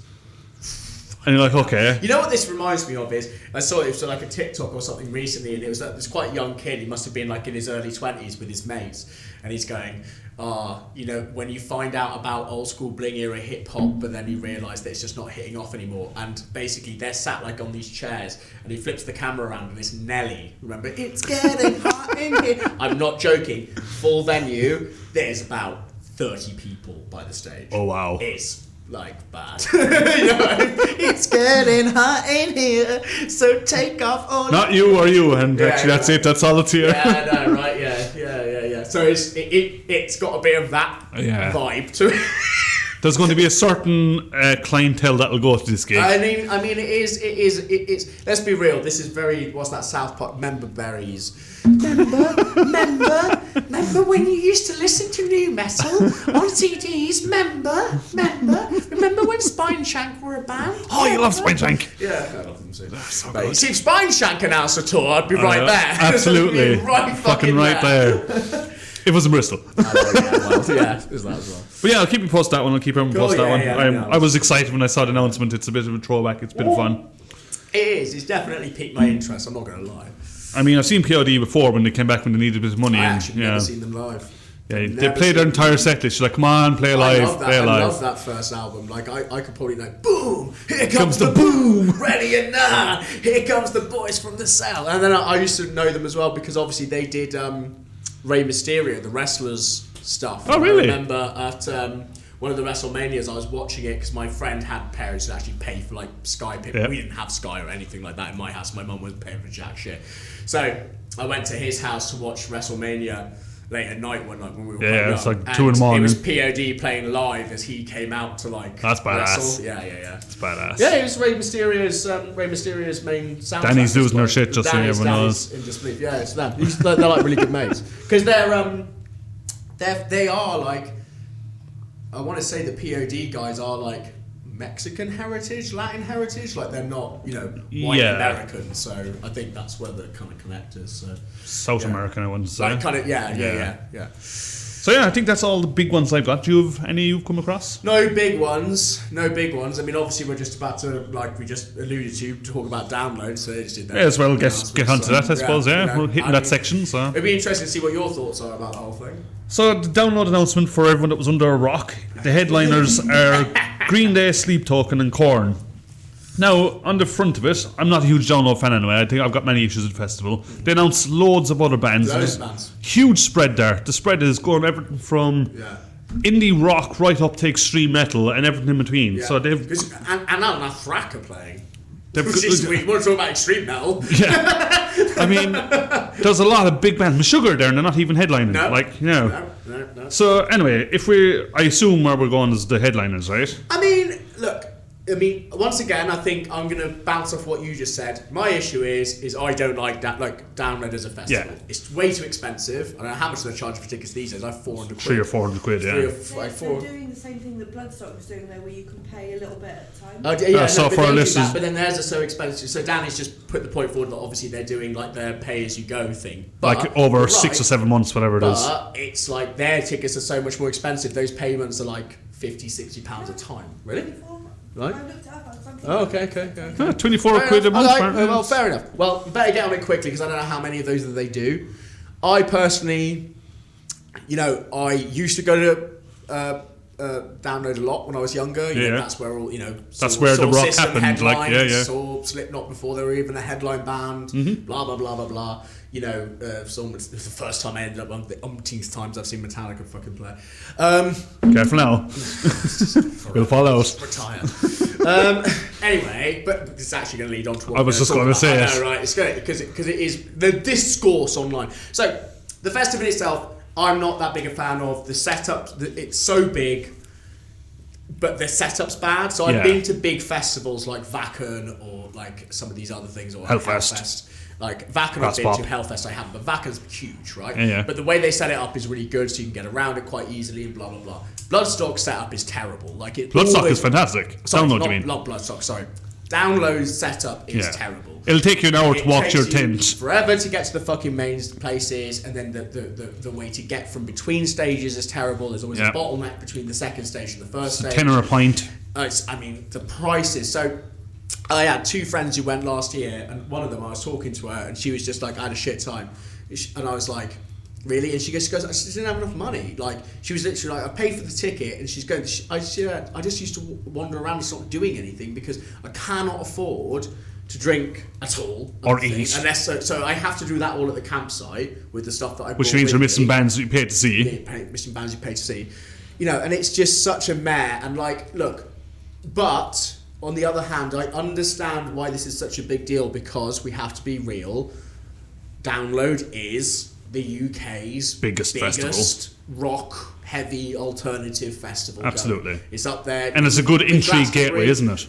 It's up there with Glastonbury. It's a big deal playing Download. Like how many American metalheads bands. do you know have gone to Download? Yeah. Big. A lot of it's a big deal. Like a lot of the bands from around the world, they look at Download as like the big. If you can get a headline slot at Download, that's a big. I mean, it used to be Monsters of Rock before, wasn't Monsters it? of Rock before, which was very famous. So yes, I have issues with it. Funnily enough, and now we're going to get on to the kind of the discourse around the headliners.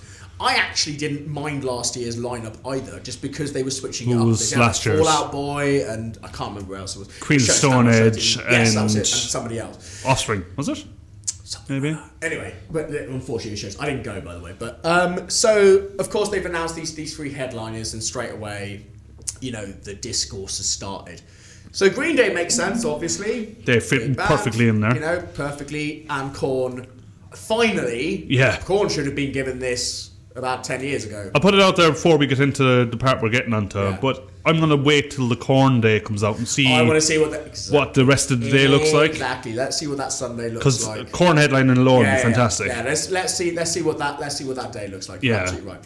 And you are right, there's a good spread. But and of course the complaints have always been their downloads going to Reading and Leeds, it's going to indie pop, it's going to this. Look, it sells tickets. whether you like it or not, and I argued this in earlier episodes of the podcast, one of the reasons that metal and rock always struggle is because we are married to this idea of what should and shouldn't be. Yeah. We will not allow our sounds to evolve. We're just talking about deathcore. Deathcore's finally accepted now. Yeah, it's now a known thing. Everyone hated deathcore when it first started. Yeah. Everyone hated it's shit, it's this, it's that, it's blah, blah, blah.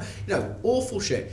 So you have exactly the same happening now with the more, let's say, melodic death metal and melodic black metal. Or any of the stuff that includes any kind of hip hop stuff that is involved in it. Still to this people day. get more experimental and people go, no, that's shit, you can't do that. You're going away from the genre. Now, so obviously that leads us on to Sleep Token. So, here's my personal take. Yep. Right? I think Sleep Token are mid as fuck. I'm not that fussed about them. If they come on, I don't care.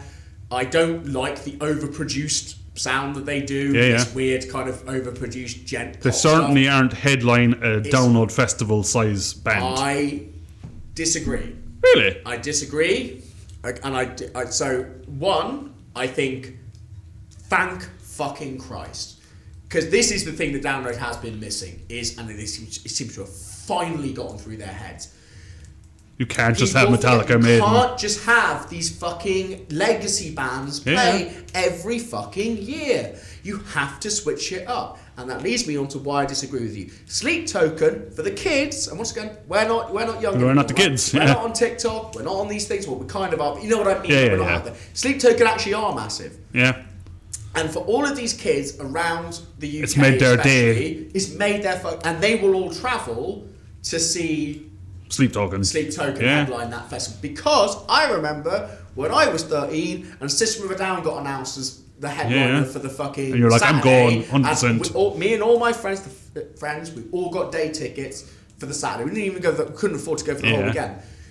And we had to convince someone's dad to drive us all to fucking Download, basically. Yeah. And we went for that, and it was because and back then people forget. What were people saying? System, who the fuck is System of a Down? They don't fit into any genre. Circus metal band, blah blah blah. Who the fuck are they? And then you look back down, and it's them, and then it was Slipknot, and then it was Static X there, and blah blah blah, and all these bands. It was a fucking great day. One of the things I do admire about, so there's been an awful lot of backlash about Sleep Token, and I admire the fact that the organiser of the festival, Adam Copping, I think his name is. The guy who wears the hat. Yeah. I screamed at him once when I saw him walk past me in the crowd. He basically turned around and he said, we need to give the new kids a chance. He said, should have been doing that. Sorry to interrupt. He should have been doing this fucking years ago. He should, but he seems to have... Yes, finally. Good. And that's why, So I completely agree with him. So do I. I think it's a good thing that they've got him in. My only problem with it is I don't think it should be Sleep Token. There's so many bands out there that I would say are bigger and would still get kids in. But they don't. But this is where we get into what Download is compared to what we are. Yeah. Right? we are proper's not a great thing, but you know what I mean. Sleep Token are sure. Look, maybe in 5 years' time, right? Sleep Token will be dead. There'll be a trend that fell off. Yeah. But right now, Sleep Token are, and I hate to use the trending, popular, whatever you want to call it. They're the ones that all the kids like. Yeah. They're the ones that all the kids like. Sure, there's 100 bands we could name that are like that we would like and better deserving, and we think are better, and blah blah blah. But for right now, for that bracket of like 12 to 25, it's Sleep Token are the fucking band. Yeah, they're that's the fair. guys they want to see. You know, that's fair. And Be interested to see how the ticket sales go. I think it'll go great. I think it will too. Every time people say, "Oh, I'm not," yes, I'm not going to buy a ticket because I'm not that fussed. I mean, potentially, like we just said, maybe the Korn one for the Sunday, which is great, and it's great to see Korn finally getting a headline slot at fucking Download. That's going to be a mega day. It's going to be sick. And but the only sad thing is, it shows our age. Because the Sunday slot was always reserved for the old people band. Yeah. And now Korn's the Sunday band. And now we're now that group. We're going to the old people day of Download. Yeah. That was always the or day. Def Leppard to be playing the stage. Exactly, or Kiss, or like whoever the fuck, Aerosmith and fucking shit, man. Yeah. But look, I think the lineup looks pretty interesting. I think I completely agree with you, by the way, Tom. Like it's a really interesting spread. Like I said, you've got things from like very modern kind of like TikTok-y band things to things like Anil Nathrak. Yeah.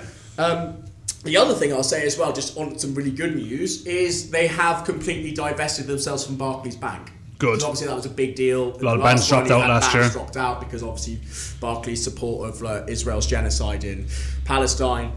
They've completely dropped Barclays now from there. So they don't need them. Like, don't need them. They're a big enough festival. They can go to anyone. Can go give a sponsorship? Okay, cool. How many people are you going to have there? 70,000. Yeah. Cool. But everyone says this every fucking year. Funny enough, Raised by Owls actually did a funny skit thing on their socials that you should watch. It's very. I think I've seen it. Yeah. The one of like that. The guy sat there drinking, and he's like, "So it's like, yeah, they look all right." But anyway, this is what I hate about Download, man. Because those people just can't stop. I think we just did it, didn't we? Yeah. Well, we didn't. Like, I agree with you. Are there other bands out there that are bigger and better that I think should deserve to have a headline slot at Download? Of course there are. Korn being one of them. But do I completely understand why Sleep Token is that band? Yeah. And why them finally deciding to actually start taking a punt on what you would call smaller? Like, they need to start letting this stuff through. Yeah, I totally agree. You know, they have to. We can't sit around just like totally agree on our hands not letting. There's so much good talent out there now. I don't personally like it. Like, I'm not personally that big a fan. I don't hate Sleep Token. I just think they're all right. I find them very soft. They're very. But that's what's, whatever reason, that's what the kids are after these days. Yeah. And for, then there'll be 100 bands that are inspired by Sleep Token, and then out of one of those, out of those bands, there'll be a new sound that's created, and blah, and that's how it works. And then that's how they formed as well. Exactly. Because they go and watch bands like Sleep Token and go, oh my god, I need to be in a band. Be me, and we've all done it. We've all fantasized about it. Absolutely. Yeah. So I think that's probably enough for Download for now. Yeah. We will definitely readdress Download. I'm sure. There's more things get announced and stuff. We've done Bloodstock to quite a lot now, so we'll do Download as well. Do justice. A few things because we're running a bit on time. There's not much other news happening really. Machine Head released a new song. It's very good. Yes. Killswitch Engage released a new song. It's good. If you haven't heard it, it's called Forever Aligned. I wasn't the biggest fan of it in my first listen. It's not the strongest, but it's still good. Machine Head one was fun. Machine Head one is good. Yeah. That is These Scars Want to Find Us, and it's got In Flames, Akuna Kyle, and Inert. Yeah. They're all touring in the US, so they did the song together. It's cool. It's good. And the other news I think we should bring up is Heilung. Do you know Heilung? They're a German folky weird. Great. They headlined fucking Out Tangent. So because they've done touring for several years, like consistently, they basically just said in 2025 they're going on hiatus. They're just stopping. Shit! I didn't get a chance to see them. I really want to see them. I assume they'll come back again. And part of their whole thing is, we mentioned it before we started recording. Kind of at winter time, you're supposed to rest and recover and retreat, and it kind of feels that way with them that they're kind of going on a bit of a retreat. So because I've missed them 3 times and gone, I'll catch them again another time. And now, so fuck. August next year is their last. They're really good. Heilung are great. I like them a lot. So yeah, 2025 is their end apparently, but I don't know if they'll be back again. So, brings us nicely onto our album review. Wait, let me do a little jingle.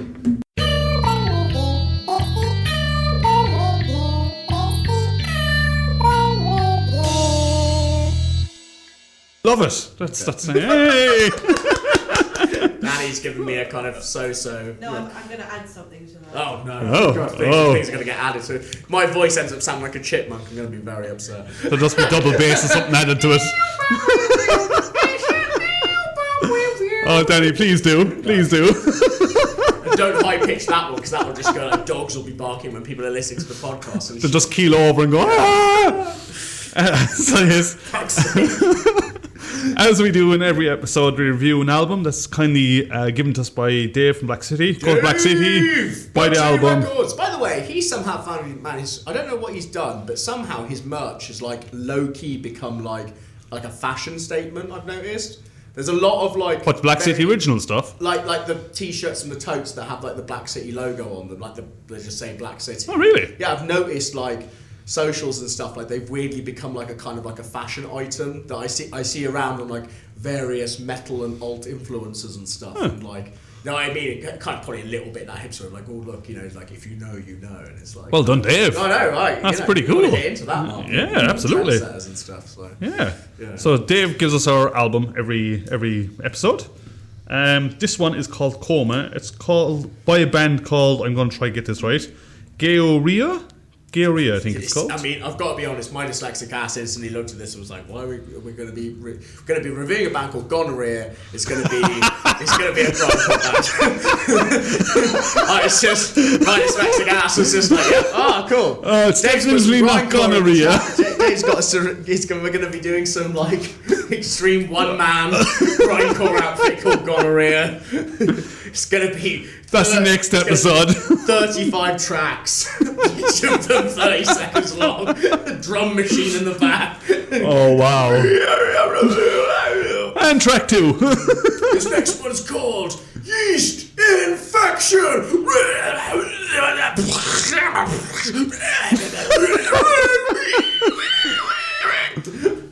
And that's Gonorrhea for you. That's Gonorrhea. Don't ever get it, kids. It's really bad for you. So yes, this band is called Gaerea. No, Gaerea, I think it is. Gaerea. That's well. I was looking up how to pronounce it. I actually knew this band beforehand. Okay. But I did look up how to pronounce it, and there was a Portuguese person came online and was like, "You pronounce it Gaerea." Yes. Sorry, say that again. Sorry, I interrupted you. Gaerea is how you say it. Gaerea. Yeah. Okay, that's cool. And in Portuguese, that means us. And there's actually quite a nice story behind it because when they came up with it, it sounds kind of cool when you can say it properly. We've probably got it totally arseways, but you know. And I work with a lot of Portuguese people, so I'm going to get in trouble. I mean, I'll get in trouble. I just call it Gaerea, but Gaerea. You call it Gonorrhea. So. Yeah, it means us. And basically, when they came up with the name, they were like, you know, we want people to say us, as in, like, when they think of the band, they'll think of us. Okay. Us, the band. And there's nothing else to it, it's just us. Well, that's interesting you say that because then when I went onto the Spotify to obviously listen to this for the first time, the image at the top, like the banner image, is the band, but they're all wearing completely face-covering covers. And they have, I can't remember whose it is, but they've got one of the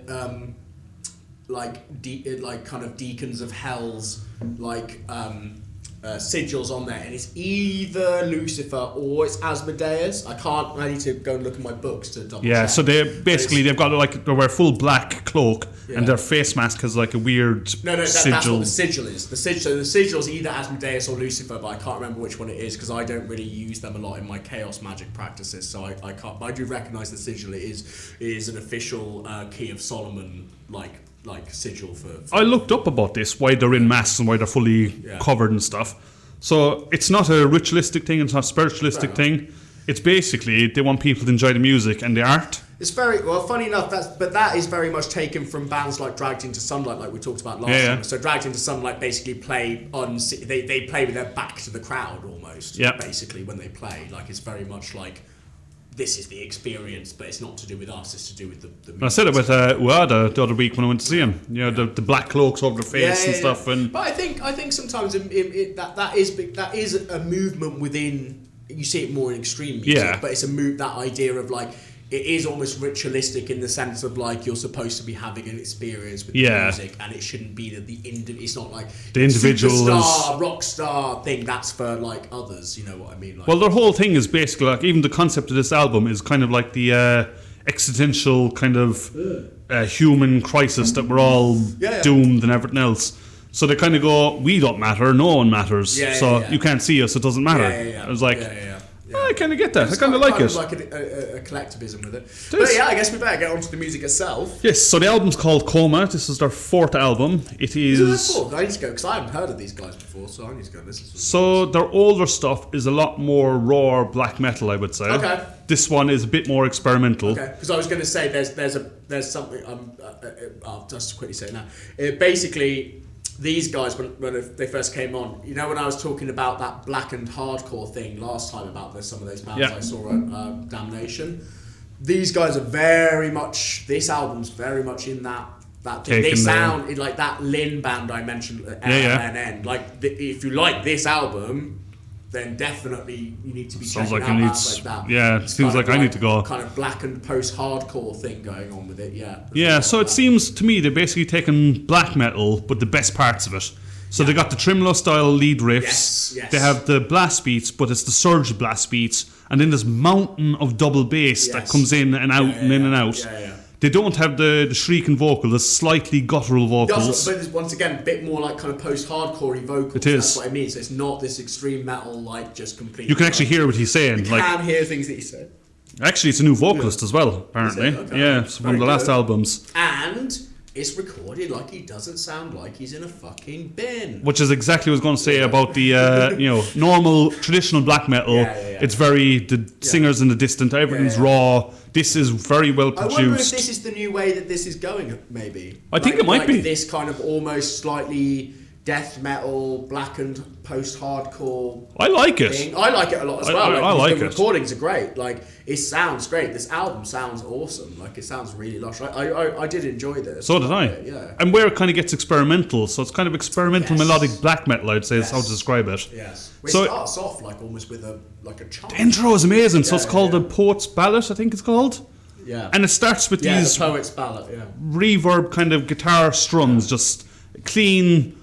It sounds sinister. It sounds like it's brewing an atmosphere. Yeah. And then 2 or 3 minutes in, there's a little lead riff, and then just annihilation happens. Double bass kicks in. There's a scream from hell, and the tremolo riffs kick in, and it is just fucking outrageously cool. Yeah. It is very cool. But a lot of songs take that structure. They have some clean vocals in it, which 100%. work really well. So that's funny enough. What I was going to say was kind of like the first 2 songs. So not the intro song, then the kind of 2 songs after that.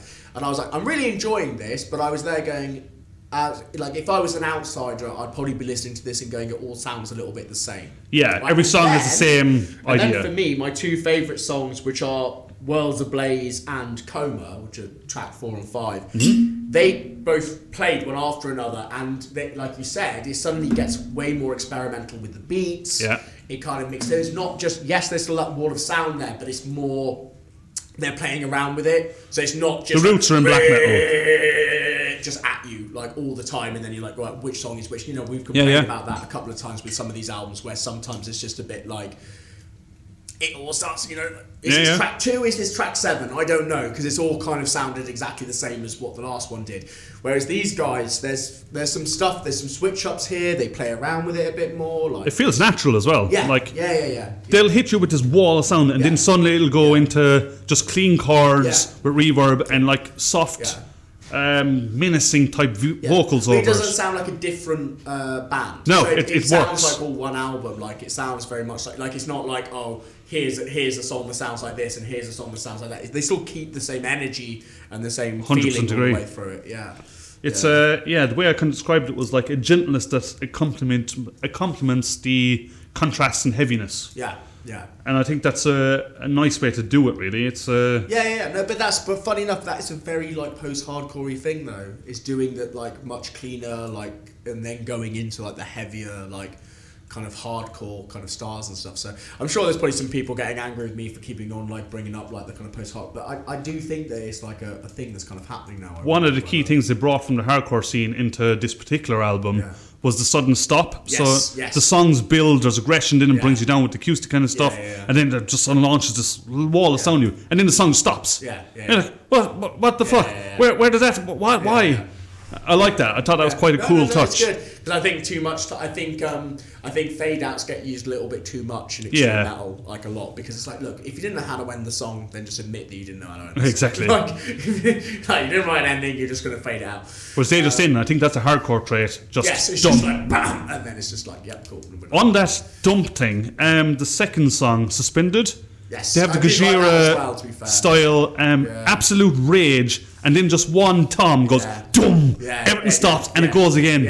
And they repeat that. That's so cool. Is more of what you say, but that's what I mean about like playing around with the beats, playing around with the rhythms of the songs. Like, it doesn't just feel like you're being hammered with the same thing over and over and over again. Absolutely. Yes, it feels the same. It sounds the same, obviously. But you kind of want it to. Yeah, exactly. You know what I mean? But they're playing. I can tell these songs apart. Yeah, right? absolutely. And this is the thing with stuff like this. Unless you're properly doing like obviously last time we recorded, we talked about Blood Incantation, which is very much an album you need to listen to. That's a way more experimental than this exactly. one. But with stuff like this, like you do need to have songs that people can actually recognise. Yeah. Like, and I get the atmosphere thing, but like there's a very fine line between we're doing all of these songs sounding the same as atmosphere and all of our songs just sound the fucking same. Yeah. Whereas what I think they've done with theirs is they've kept a similar structure per song. Yes. But the songs are different. But they also remind me a lot of the other band I brought up when we were talking last time. Is that Sicilian or Sicilian? Oh, yeah. They're very similar to these guys as well. I need to start checking out some of these. Crushingly heavy. Like really, like There's a weirdness about it, isn't it? Because it hits you with the soft stuff, and then this just onslaught of heavy. But like, just heavy. It's not just noise. Like you can hear everything perfectly. Yeah. You can hear the guitars, like you said. You can hear the two different guitarists. You can hear the drummer. You can hear the bass. You can hear the vocals.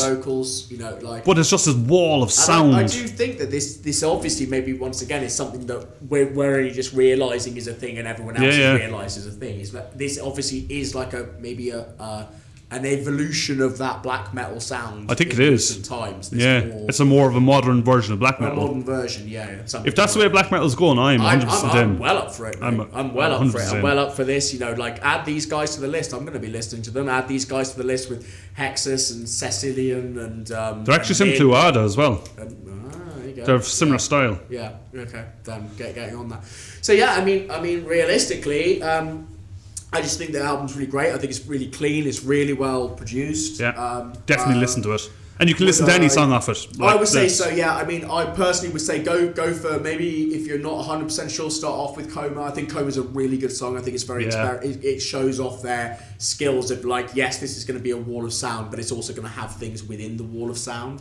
I would also say either Suspended or... For me, Suspended and World Ablaze as well. But like as an intro track, I think the title track... Hope Shatters as well for me. Hope Shatters is good. But as an intro track, if you're not 100% sure, I would say try out Coma. Yeah, I think it shows what this album kind of has to offer. I mean, I was really impressed. Would I see these guys live? 100%. Absolutely. Would I mosh to these guys? 100%. I'd also, that's a funny one, because yes, I would mosh them, because the music is so aggressive that you would. However, there's a part of me that would want to stand and watch it. Exactly. And enjoy the experience. I mean, it was quite similar with Lynn. Yeah. And Cecilian at Damnation. Yes, it's heavy as fuck, but in a way it's like it's kind of heavy and also at the same time quite atmospheric. Yeah, so it's like, you kind of want to watch it. Just watch let it roll over you like a bulldozer. Even though there's pound and double bass going on. Or you could just go and throw some shapes if you wanted to. Yeah. What would you rate it out of 10? I'm gonna give it a 7. I'm the same. I'd say 7. Give it a 7, which is once again for those new listeners that we've got.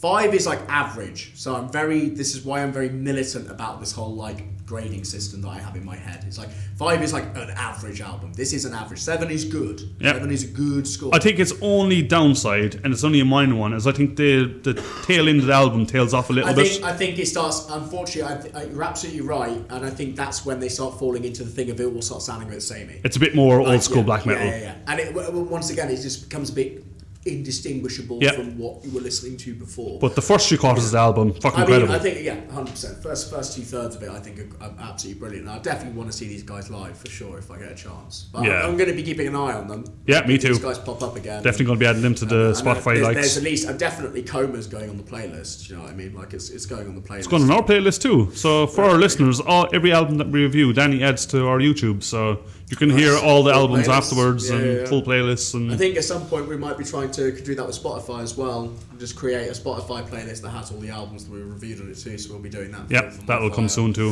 Playlist on there. Yeah. So I think that's a good review. Really, that's 2 good albums, Dave. You've given us. It's great. Yeah, definitely. You know, I think it's just. I'm liking this. Like I said, I think this new genre potentially whatever this evolution of black metal is, or extreme metal or whatever you want to call it. It's definitely an evolution of black metal. Yeah, it definitely is. It's got the Trimno style riffs, it's got the blast beats, exactly. But I think it's got more kind of take on it, whatever you want to call it, black and hardcore, black and post-hardcore kind of vibe that seems to be going on. It's a really on good vibe. Really good. Yeah, I'm digging it. Totally digging it. So I think that brings us nicely to the end of our episode 9. Whoop whoop. Nearly double digits. Next one's double digits. Right, look at that. I mean, thank you, Teo. Pleasure as always talking always to you. A pleasure, never a chore. Yeah, absolutely. Danny, thank you very much too. I know you put a lot of work in. John, thank you. The Gryphon, amazing. Everyone get to the Gryphon, buy some beer down here, come to gigs. There's only a few gigs coming up. Come down here. Dave, thank you too. Dave, we love you. Black City Records forever. Absolutely. You've given us so much awesome stuff. My Spotify algorithm's going nuts. Right, it's It's fantastic. all over the place with mine as well, yeah. It's really good though. Yeah, it's great. So we've been Fuel from Fire. Thank you very much. We'll see you in the pits. Give me fuel, give me fire, give me that which I desire.